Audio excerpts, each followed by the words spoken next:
ज़रूरत पड़े, अगर कोई परेशानी आती है, देश की सीमाओं पर आंच आती है, तो हम बॉर्डर क्रॉस करके आगे बढ़ जाएंगे। तो ये सख्त संदेश दोनों के लिए है, पाकिस्तान और चीन के लिए, क्योंकि पाकिस्तान तो ऑलरेडी समझ चुका है, लेकिन चीन को समझाना बाकी है। तो यहाँ पर भारतीय सैनिकों का एक क्लियर स्टेटमेंट है और इनको क्लियरली गाइड किया गया है कि अगर ये साले कुछ बोलते हैं तो इनको तुरंत अब जवाब बातचीत से नहीं होगी, अब सीधा ठोका जाएगा। पूर्ववर्ती हमारी सरकारें थी, उन्होंने कभी सड़क और इंफ्रास्ट्रक्चर पर वहां पर ध्यान नहीं दिया। लेकिन राहुल, मैं बताना चाहूंगा कि ध्यान नहीं दिया गया, यही सबसे बड़ी कमी हमारे देश की रही। पाकिस्तान के बस की एक भी लड़ाई लड़ना नहीं है, वो आज तक कोई वॉर इंडिया के साथ जीता ही नहीं है। सिर्फ वो एक एजेंडा बनाता है और ग्लोबली सिर्फ डिंडोरा पीटने की कोशिश करता है। तो उसकी हिम्मत है नहीं भारत के साथ लगने की। राहुल, बात मैं आपको यहाँ पर साफ क्लियर करना चाहूंगा कि इस वक्त दोनों देशों के बीच जो डीएस्केलेशन की बात हो रही है वो कहीं नहीं होने वाली है और सर्दियों में भी सेनाएं डटी रहेंगी, क्योंकि मूड यहाँ पर दोनों देशों का पीछे हटने का नहीं है। लेकिन जो क्लाइमेटिकल कंडीशन है, जो वहाँ की प्राकृतिक जो वहाँ का इन्वायरमेंट है, वो सैनिकों को एक तरह से वहाँ पे सर्वाइवल वाली कंडीशन नहीं प्रोवाइड करता है। और ख़ास करके ऐसे में चीन को सबसे बड़ी समस्या होती है। लेकिन चीन चाहता भी है कि भारत वहाँ से पीछे हटे और साथ ही वो खुद पीछे हटने के मूड में नहीं है। तो अभी जो एनएसए जो हमारे अजीत डोभाल जी हैं, उनका भी एक स्ट्रॉन्ग स्टेटमेंट आई है जिसमें उन्होंने साफ बोल रखा है कि भाई अगर हमें युद्ध लड़ना भी होगा तो हम बॉर्डर क्रॉस करके भी युद्ध लड़ सकते हैं। और ये संदेश एक तरह से साफ तौर पर चाइना को ही दिया गया है, क्योंकि पाकिस्तान के साथ ऐसी स्थिति हमारी कई बार हो चुकी है और भारत हर बार जब सर्जिकल स्ट्राइक करता है तो आप समझ सकते हैं घर में घुसकर ठोकता है। तो घर में घुसने कर ठोकने की जो आदत भारत की है वो पाकिस्तान से ही भारत ने उसी को सबक सिखा के शुरू कर रखी है। तो ऐसे में ये कहना कि भाई अजीत डोभाल जी का कि हम ज़रूरत पड़े, अगर कोई परेशानी आती है, देश की सीमाओं पर आंच आती है, तो हम बॉर्डर क्रॉस करके आगे बढ़ जाएंगे। तो ये सख्त संदेश दोनों के लिए है, पाकिस्तान और चीन के लिए, क्योंकि पाकिस्तान तो ऑलरेडी समझ चुका है, लेकिन चीन को समझाना बाकी है। हालांकि जो सिनेरियो ये कहता है कि यहाँ पर जो खास करके डेप्सांग है और इसलिए के मैदानी कुछ इलाके हैं जहाँ पर इस वक्त चाइना डोमिनेट कर रही है, लेकिन बाकी की जो ऊपर की जो टॉप हिल्स है, ठीक है, वहाँ पर भारतीय जो सेना है वो ऑलरेडी उन इलाकों को अपने कब्जे में ले चुकी है और रोटेशन की प्रक्रिया धीरे धीरे शुरू हो चुकी है सैनिकों की, क्योंकि ज़्यादा टाइम कोई भी सैनिक वहाँ पे सर्वाइव नहीं कर सकता। तो इसीलिए जो इनकी 2-2 महीने का जो एक शेड्यूलिंग टाइम होता है, खास करके 2 से 3 महीने का जो आर्मी में रखा जाता है, चाहे वो सियाचिन ही क्यों ना हो, तो 3-3 महीने के हिसाब से या 6-6 महीने के हिसाब से उन सैनिकों को, यानी कि वहाँ पर उस पोस्ट पे जो जहाँ पर ज़्यादा ठंड पड़ती है वहाँ पे रखा जाएगा, फिर उनको वापस बुला के दूसरी जो सैनिक है उनको वहाँ पे भेजा जाएगा। और ये रोटेशन की प्रक्रिया का मतलब है कि यहाँ पे लंबे समय तक सेना डटी रहेगी। सबसे बड़ी बात ये आती है कि यहाँ पर दोनों देशों की तरफ से बातचीत कई बार हो चुकी है, मेज पर कई बार बातें समझा चुके हैं एक दूसरे को, लेकिन बात नहीं बन रही है,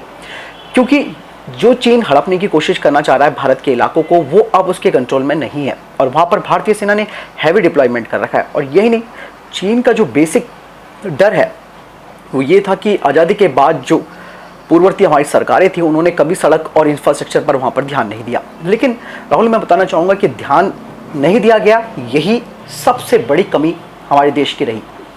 आज के डेट में जब वहाँ पे रोड, पुल और मजबूत सड़कें वहाँ पर बन रही हैं, तो इससे चीन बैकफुट पर है और इसकी मेन वजह यही है कि भारत की आर्मी की जो मूवमेंट्स हैं वो टाइम टू टाइम वहाँ पर पहुँच सकती है और ऐसा पहले नहीं होता था। पहले जो सैनिक होते थे, क्योंकि आप ये समझ सकते हैं कि मेरे फादर भी एक्स सर्विसमैन रह चुके हैं और उन्होंने खुद ही बताया कि जब हम इस एरिया में हमारी ड्यूटी लगाई जाती थी तो कम से कम 20-20 दिन हमें पैदल चलना पड़ जाता था। और 20-20 दिन का मतलब आप समझ सकते हो कि चाइना वहाँ तक पहले से ही अपनी रोडें ऑलरेडी वहाँ बना चुका है और उसने वहाँ पर अपने मजबूत इंफ्रास्ट्रक्चर भी क्रिएट कर रखा है। तो भारत के लिए वहाँ पे एक बहुत बड़ी टेंशन क्रिएट होती रहती थी। लेकिन जब से यहाँ पे सड़कें बहुत मजबूत हुई हैं, उससे चीन को अब ये डर लग रहा है कि भारत यहाँ पर अपनी हैवी आर्टिलरी जिस तरीके से अभी पहुँचाई है, इसी तरीके से भारत आधुनिक हथियारों के जरिए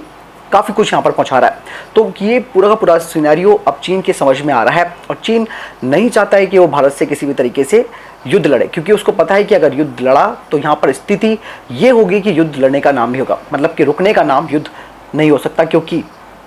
भारतीय सेना के पास बहुत तगड़ा एक्सपीरियंस है। उनको पता है कि पहाड़ में टैक्टिकल वॉर्स कैसी होती हैं और किस तरीके से लड़ा जाता है।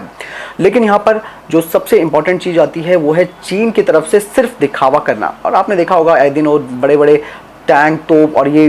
ड्रोन्स का इस्तेमाल कर रहा है, जो कि एक्चुअल कंडीशन में वहाँ पर काम नहीं आ सकते हैं, क्योंकि काफ़ी हाई एल्टीट्यूड वाला एरिया है जहाँ पर ठंड की जो थप्पड़े लगते हैं हवा के, वो ऑटोमेटिकली इनको बैकफुट पे ले आएंगे। तो यहाँ पर भारतीय सैनिकों का एक क्लियर स्टेटमेंट है और इनको क्लियरली गाइड किया गया है कि अगर ये साले कुछ बोलते हैं तो इनको तुरंत अब जवाब बातचीत से नहीं होगी, अब सीधा ठोका जाएगा। यानी कि अब सीधा बंदूक की बैरल से सिर्फ और सिर्फ गोली छूटेगी और यहाँ पर कोई हाथ और मिलाना और कहते हैं ना कि गले लगाने वाली बात नहीं होगी। तो यहाँ पे एनएसए का भी क्लियर स्टेटमेंट है जो डोभाल जी ने दिया है कि हो सकेगा तो हम सीमा पार करके भी लड़ाई लड़ सकते हैं, क्योंकि भारत का इतिहास हमेशा से शांति प्रिय रहा है और भारत ने कितनी भी कोई भी किसी भी लड़ाई के लिए खुद से पहल नहीं करी है। और ऐसे में अगर ये लड़ाई की पहल कोई भी देश करता है तो फिर भारत उसको छोड़ेगा नहीं। तो साफ क्लियर स्टैंड है। उधर पाकिस्तान को भी स्टैंड क्लियर कर दिया गया है कि भाई तुम तो अगर बाहर निकले तो तुम्हें तो तुम्हारी सीमा के अंदर ही घुसकर वहीं ठोक दिया जाएगा, तुम तो उतने की लायक भी नहीं हो। फिर भी चीन यहाँ पर यह है कि पॉलिटिकली काफ़ी आप भी समझ सकते हैं कि अंतर्राष्ट्रीय स्तर पर उसका दबदबा है, क्योंकि उसने अपने आप को काफ़ी मॉडर्नाइजेशन मतलब आप समझ सकते हैं कि बहुत आधुनिक बना रखा है। लेकिन लड़ाई में ये सारी चीज़ें एक तरफा रहती हैं और जो आपका विज़न होता है वो क्लियर रहता है। स्ट्रैटेजी क्या होती है लड़ाई की वो देखी जाती है, रादर देन कि आप कितना ही इकोनॉमिकली स्ट्रांग हो जाए। तो ये सारी चीज़ें हैं और एनएसए अजीत डोभाल जी का जो बयान आया है वो राहुल ये साफ तौर पे क्लियर कह दिया है और चीन को संदेश दे दिया है कि भाई तुम अब अगर तुमने कोई हरकत करी या फिर तुम्हारे सैनिकों ने कुछ भी हरकत की तो अब ओपन फायर हो जाएगा, और अगर एक बार ओपन फायर हो गया तो फिर ये युद्ध रुकने का नाम नहीं लेगा। तो आप समझ गए कि किस तरीके से ये सारे का सारा सिनेरियो मतलब अब क्रिएट हो चुका है और भारत की तरफ से भी एक बयान आ गया है।